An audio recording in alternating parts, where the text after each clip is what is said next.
heard it said a while ago by someone that when you think about the most beautiful place in all of the world or the most beautiful place in the United States, sometimes you can think of Alaska and its wilderness, you think about the West and its mountains, you think about Florida and its beaches, but really when you think about the most beautiful place in the United States is New York City, because people are made in the image of God.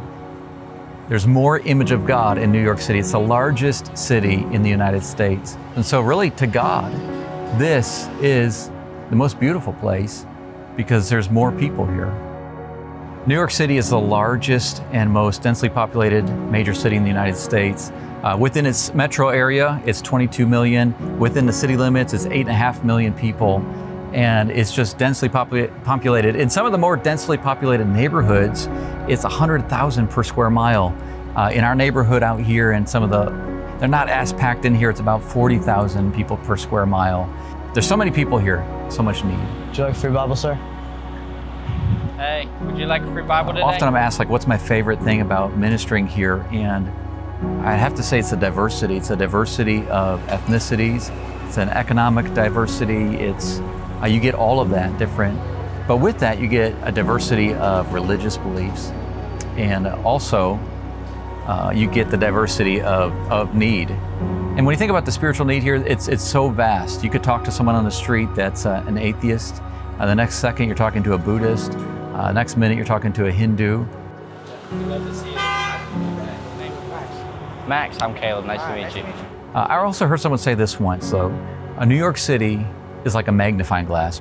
It magnifies the good in some ways, but it also magnifies the bad, the evil, and the need in many ways. And so when you see the people here, you see the need that they have. There's so much brokenness, so much emptiness. So many people coming to the city chasing lust, they're chasing money, they're chasing their dreams and finding out that isn't what they hoped it would be. Just thinking this week, we talked to a Polish man who moved here from Poland, and now he's living on the streets. And just broken, absolutely broken. And so when I think about the spiritual need of this city, I think of a diversity of beliefs, and I also think of brokenness, so much brokenness. People are just really looking for truth out here. The diversity here is something like never seen before, so people are actually really receptive of the John and Romans, and people actually come back and they get some for their friends, or they come back and they want one in Spanish or English.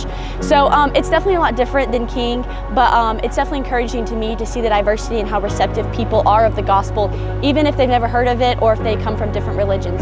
So many people, when they think of New York, they're like, oh, that must be such a hard place to share the gospel. But the reality is that the need is here just like it's anywhere else. In a lot of ways, New York City hardens people. It's hard here, it's hard to live here.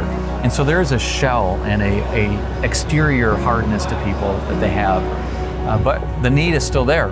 And when we think about the brokenness that's here, the need is also here. And if you can get past that and you find those people, God leads them to you, you can begin to minister to them in such an amazing way. And so there is an openness. There's a hardness and an openness at the same time. I didn't expect as many people to take Bibles from us and tracts, but they're willing to take it. I didn't really expect anybody to take anything, honestly. I just kind of expected everyone just ignore us. So honestly, it's encouraging that there's actually quite a bit of people that actually will take it and at least hear us out. So yeah, that's something encouraging. You just have those people that are looking to fill that hole in their heart, and then you get to give them the gospel and you get to see lives changed. Thank you, Calvary Baptist Church, for giving and sending these young people up here.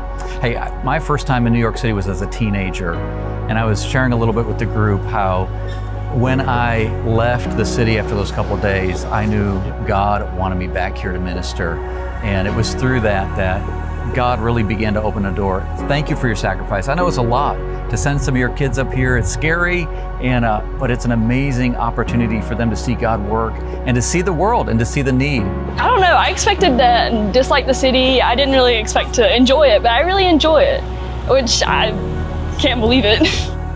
One of the exciting things that we've been able to do this week is hand out John and Romans that your church has produced. Thank you for that. To all those John and Romans, 10,000 of them that you guys touched, that you folded, that you put together, are now going out onto the streets, and the gospel is being shared. And it was just really encouraging to know that, even though we have a lot of rejections, it's good to see that someone's been looking for something like that, and we were able to give them the hope that they've been looking for. And we were able to talk to many people that we're thankful for them. I don't know how many times we've been thanked for them, and we see people reading them. And so you are having a real way, a real part of getting the gospel into the hands of New Yorkers, people from all around the world. Thank you so much for that.